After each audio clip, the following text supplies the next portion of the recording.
ओम नमः सिद्धेभ्यः। ओम नमः सिद्धेभ्यः। ओम नमः सिद्धेभ्यः। आदिम तीर्थंकर प्रभु आदिनाथ मुनिनाथ, आदि व्याधि अगमद मिटे तो पद में मम मात। शरण चरण हैं आपके तारण तरण जहाज। भवदधि तट तक ले चलो करुणा कर जिन राज।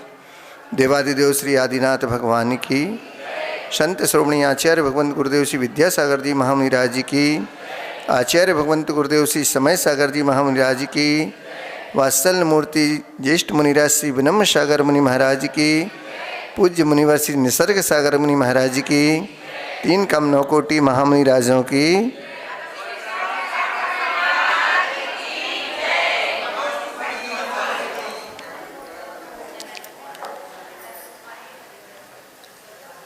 एक नगर में एक ब्राह्मण परिवार रहता था।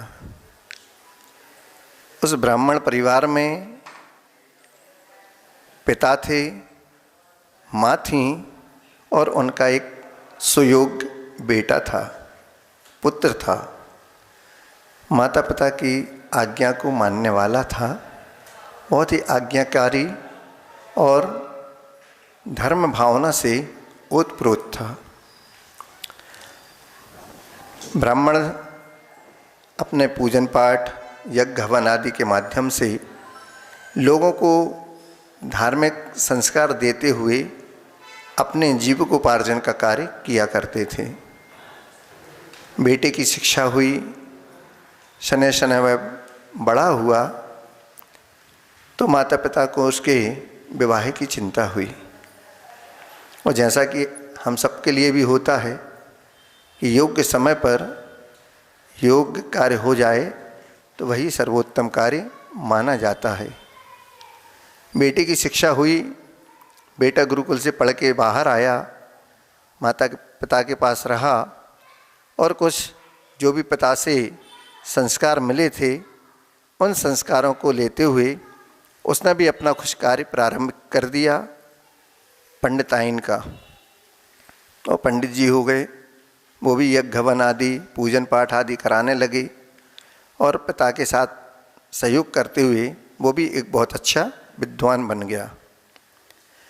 योग्य समय पर माता पिता ने बच्चे का विवाह किया और उनको भी बेटे के अनुरूप एक उत्तम संस्कार वाली बहू मिल गई।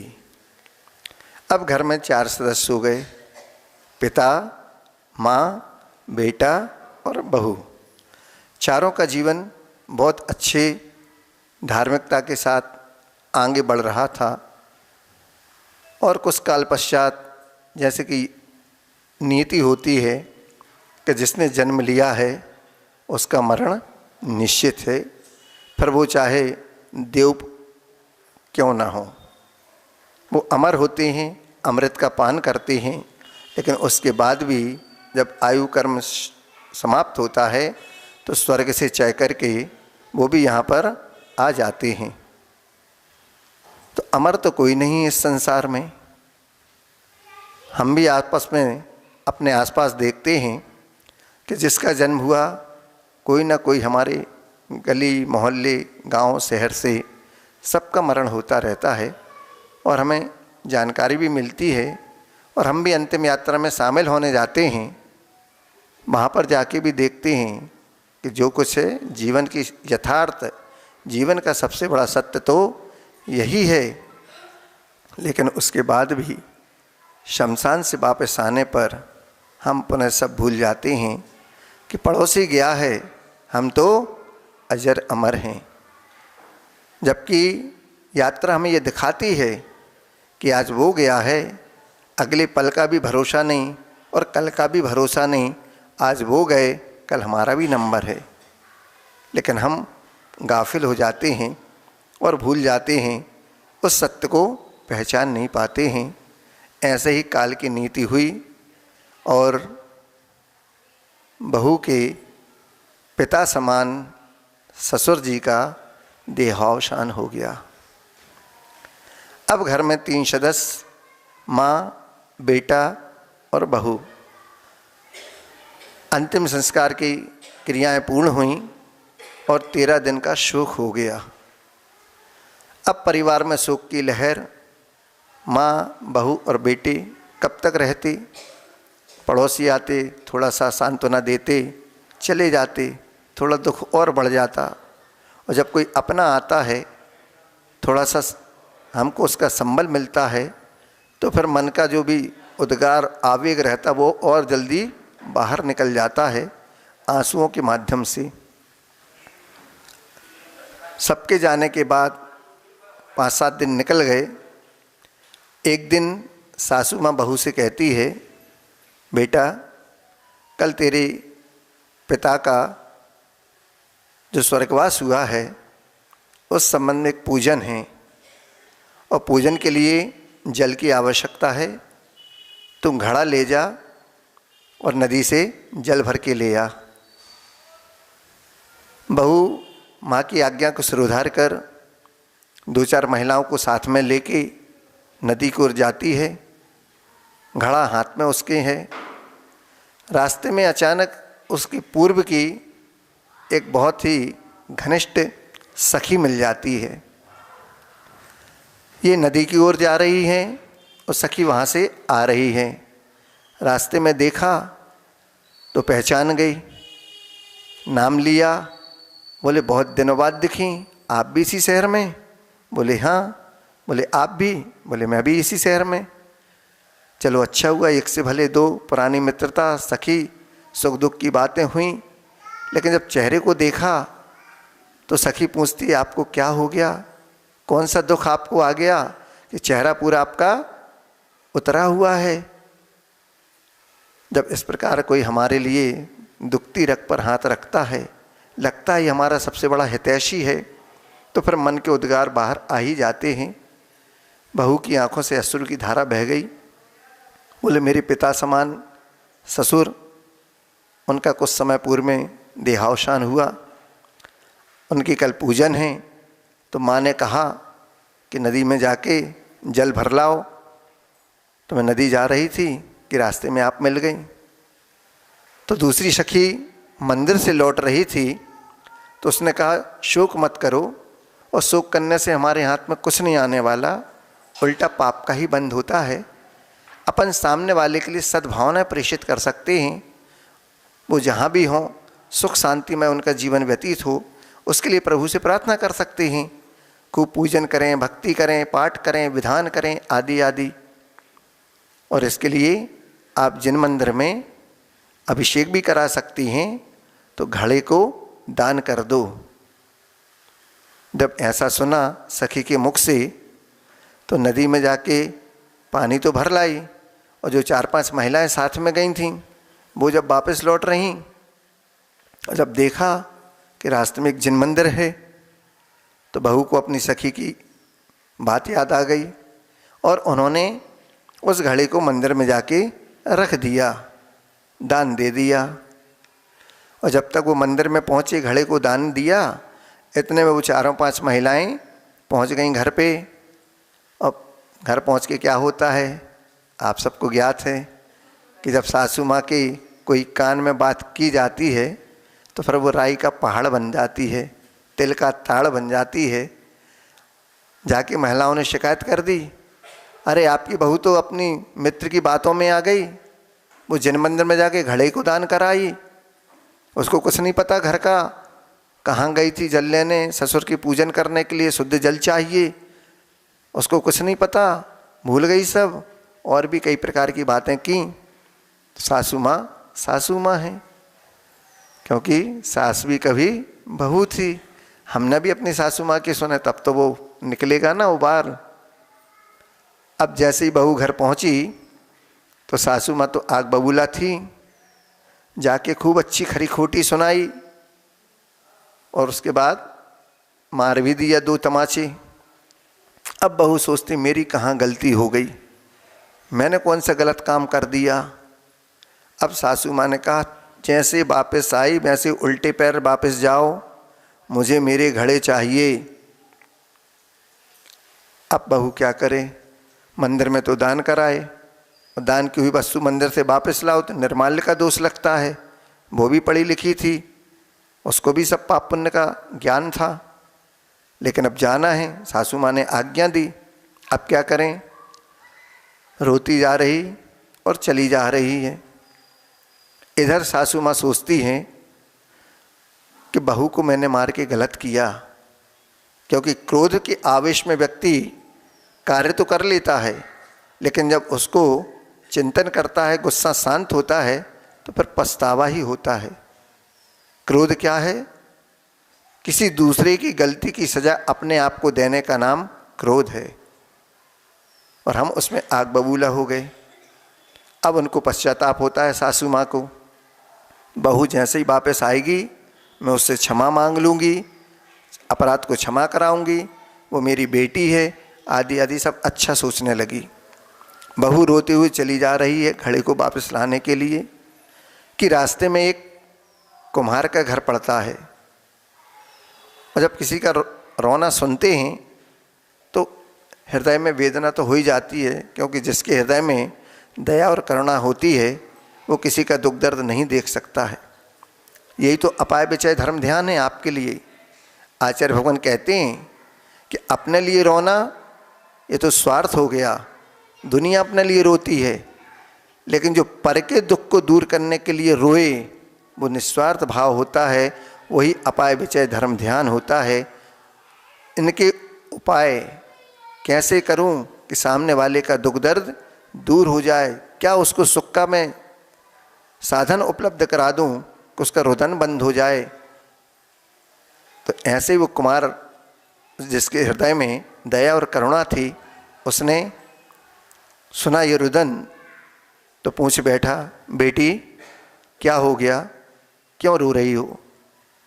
तो जब आत्मा के लिए कोई संबल मिलता है, कोई आत्मीय वचन मिलते हैं, तो फिर हृदय के उद्गार और बाहर जल्दी आ जाते हैं।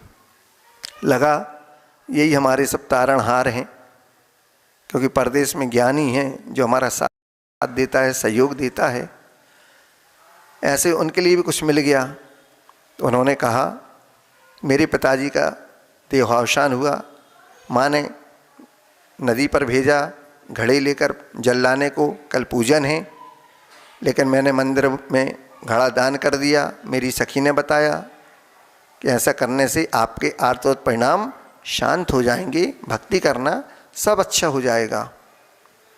अब माँ ने हमसे कहा कि वापस घड़ा लेके आओ, तो मंदिर में दी हुई वस्तु में वापस कैसे ले लूँ, निर्माल्य का दोष लगेगा।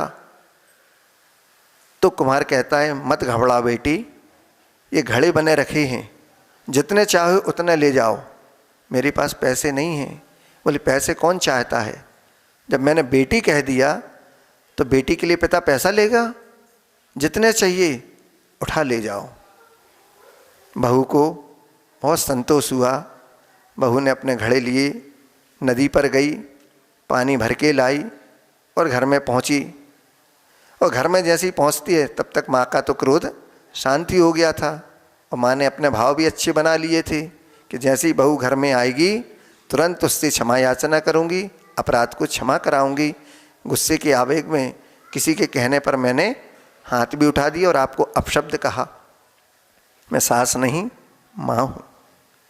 इस प्रकार का वार्तालाप जब हुआ तो दोनों ने पुनः गले मिलकर रोकर एक दूसरे से प्रीतिपूर्वक पुनः क्षमा भाव धारण किया। अब पुनः गृहस्थी की गाड़ी आगे चल रही। माँ है, बेटा है और बहू है। कुछ समय पश्चात नगर में मुनिराज का आगमन हुआ। नगर के उद्यान में आकर वो ठहर गए। लोग गए, सबने दर्शन किए, किसी ने पूजन की, किसी ने नमोस्तु निवेदित किया, किसी ने अर्घ्य चढ़ाया। जाके देखा तो आचार्य महाराज तो एक दूर एक शिला पर विराजमान हैं। कुछ उनके संग के साधु आपस में तत्व चर्चा कर रहे हैं। कुछ मुनिराज बैठे हैं, ध्यान में लीन हैं, और कुछ मुनिराज जो श्रावक आए उनको धर्म का उपदेश दे रहे हैं। कुछ आरिका भगवंत भी हैं, वो बैठी अपने श्वेत वस्त्र के साथ शुक्ल लिश्चा में, जैसे उनका हृदय पवित्र है ऐसा वो भी धर्मोपदेश दे रही, बहनों को शुद्धि अशुद्धि आदि का परिचय करा रही, और षट कर्म का जो उपदेश आदिनाथ भगवान ने दिया था, ऐसे ही जो 6 आवश्यक आपके हैं उसका उनको परिचय करा रही हैं। उपदेश के माध्यम से आपको पूजन करना चाहिए, आपको स्वाध्याय करना चाहिए, समय समय पर गुरुओं को दान आदि देना चाहिए, आदि आदि। आपकी वेशभूषा कैसी होना चाहिए, इन सब बातों का वहाँ आरिका भगवंत गुरु माँ उन बच्चों को उपदेश के माध्यम से सिखा रही थीं। लोगों ने जब ये देखा तो उन सबको देखकर सबका हृदय बहुत ही प्रफुल्लित हुआ। आप लोग भी जाते हैं आचार्य महाराज के दर्शन करने, देखते हैं पूरे मुनि संघ विराजमान हैं, मंचासीन हैं गुरुदेव, पूजन करते हैं, उपदेश ग्रहण करते हैं, कभी कक्षा लगी तो बैठ के उसका भी स्वाध्याय कर लेते हैं। ऐसा यह चौथे काल जैसा नज़ारा जब सबने देखा, सबका मन बहुत ही आह्लादित हुआ और भक्तिभाव से भर गया। जब वहाँ पर पहुँचे तो राजा भी आया। उसके बीच ये कम से कम वर्षों गुजर गए थे, उसके बाद की आपको घटना बता रहा हूँ। उस बीच बहू का भी देहांत हो गया, बेटे का भी देहांत हो गया। अब अकेले घर में माँ थी।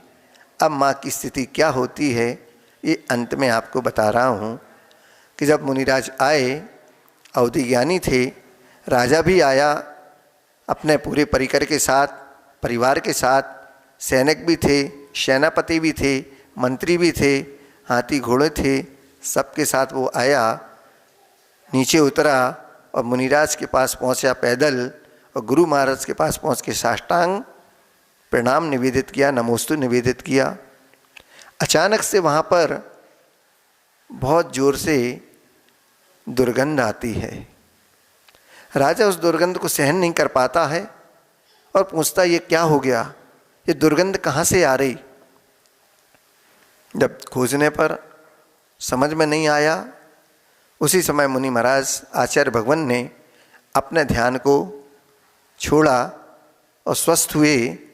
तो राजा ने चरणों में पहुंचकर उन आचार्य परमेष्टि भगवंत से विनय पूर्वक नमोस्तु निवेदित करते हुए पूछा कि हे भगवान, इतना अच्छा ये रमणीय उपवन है, हर प्रकार के यहाँ पर फूल खिले हुए, आपके आने से ये पवित्र हो गया, परंतु इस उपवन में ऐसी भीषण दुर्गंध क्यों आ रही है। चूँकि आचार्य भगवंत अवधि ज्ञानी थे तो उन्होंने अपने ज्ञान से राजन को बताया कि राजन, आपके राज्य में एक सुप्रतिष्ठित ब्राह्मण परिवार रहता था और उस ब्राह्मण परिवार में एक सुशील बहू थी, उसकी धर्मपत्नी थी और एक बेटा था। काल योग से सबका जो होता है कि जिसने जन्म लिया उसका मरण निश्चित है। तो ब्राह्मण देव का स्वर्गवास हुआ, बेटे बहू और माँ जीवन यापन करते रहे। अंत में जब पूजन का समय आया, स्वर्गवास होने के बाद ब्राह्मण देव का, तो बहू के लिए माँ ने कहा था नदी में जाके जल भर के लाओ। रास्ते में उसकी सखी मिली, सखी ने उसके दुख को, उसके वेदना को समझा और फिर कह दिया कि तुम जिनेंद्र देव का अभिषेक करने के लिए मंदिर में घड़ा दान करो, आपको शांति मिलेगी। बहू ने ऐसा ही किया, लेकिन माँ ने आत्रोत परिणाम करके बहू को पीटा, अपशब्द कहे, फिर बाद में क्षमा याचना हुई। उसके पश्चात बाद में सब अपने अपने समय पर इस संसार से विदा होते गए। अंत में माँ का नंबर आया। माँ को ऐसी बीमारी हुई कि सारे शरीर में कोढ़ हो गया और साथ में उस कोढ़ के कारण शरीर से दुर्गंध आने लगी। आज वो माँ वहाँ पीछे है, जंगल में लकड़ी बीनने आई कि भोजन बना सकूं, उसके शरीर की ये दुर्गंध है। कहने का तात्पर्य ये है कि जिसने जिन भगवान की निंदा की है उसको तो शरीर में कोढ़ होना ही है, चाहे वो फिर श्रीपाल भी क्यों ना हो। उनका भी पूर्व का इतिहास आप देख लीजिए। एक के लिए उन्होंने कहा था और बाकी के सभी लोगों ने उसकी अनुमोदना कर दी थी, हंस दिया था। उसका ये परिणाम निकला कि श्रीपाल के साथ साथ 700 लोगों को भी कोढ़ हुआ, यहाँ पर उस माँ को भी कोढ़ हुआ, शरीर से दुर्गंध आने लगी कि आप सबका बैठना यहाँ पर मुश्किल हो रहा है। और जिन्होंने उस अनुमोदना की, घड़े को दान करने की, उस बहू के साथ सबने अनुमोदना की थी, उन लोगों के लिए कि उसका बेटा तो स्वर्ग में गया, और जो कुम्हार था जिसने अपना घड़ा दान दिया था बहू के लिए कि घबरा मत बेटी, माँ को ये घड़े जाके दे देना, और जितने चाहे उतने, मंदिर में तो एक ही घड़ा दान दिया, उसके बदले कितने मिले कोई गिनती नहीं। कुम्हार ने कह दिया जितने चाहो उतने ले जाओ, मैंने तुम्हें बेटी कहा है और बेटी से पैसे नहीं लिए जाते, आप जितने चाहो ले जाओ। वह कुमार स्वर्गों में जाके देव पर्याय को प्राप्त हुआ क्योंकि घड़े को दान किया। और घड़ा कहाँ था? वो घड़ा तो पहले ही मंदिर पहुंच गया था, ये घड़ा तो माँ को देना था, लेकिन अनुमोदना थी कि आपने जो किया अच्छा किया, अब ये घड़ा घर में ले जाओ। तो अनुमोदना तो हुई कि जिन मंदिर में अभिषेक करने के लिए घड़ा दान करने का ये प्रतिफल मिला कि बहू जो आपने कल अपने घर में उत्सव किया था और आपको पुत्री रत्न की प्राप्ति हुई थी, लक्ष्मी की प्राप्ति हुई थी, वो ही बहू आपके राजमहल में आपकी पुत्री बनके जन्म ले चुकी है। कहने का तात्पर्य ये कि अकेले जिन मंदिर में एक घड़ा दान करने का इतना बड़ा प्रतिफल कि सीधे सीधे निर्धन घर से उस परिवार से उठकर राजमहल में पहुंच गई, राजमहल के सुख भोगेगी, राजकुमारी बनेगी। और जिसने उन जिन भगवान के अभिषेक की या घड़ा देने की निंदा की थी, उन सबको अपने अपने कर्म के उदय से, पाप कर्म के उदय से, अशाता कर्म के उदय से पाप का फल भोगना पड़ा कि शरीर में कोढ़ हो गया, दुर्गंध आने लगी। जहाँ हम सबके बीच प्रिय थे वहीं से आज सब हमें भगाने लगे, कोई हमारे पास नहीं आना चाहता और हमारे शरीर की स्थिति ऐसी हो जाती कि हम ही अपने शरीर के स्वामी होते हुए भी अपने शरीर को नहीं चाहते। इतनी वेदना होती है जब कोढ़ गलत कुष्ठ होता है, सारा हाथ पैर से कुष्ठ के माध्यम से शरीर के अवयव गिरने लगते हैं गल गल के। इसलिए जिन भगवान की कभी भी हमें निंदा नहीं करना चाहिए। जो जैसा करेगा वैसा फलेगा। आम का बीज बोने पर आम का फल मिलेगा, नीम का वृक्ष बोने पर, बीज बोने पर नीम मिलेगी।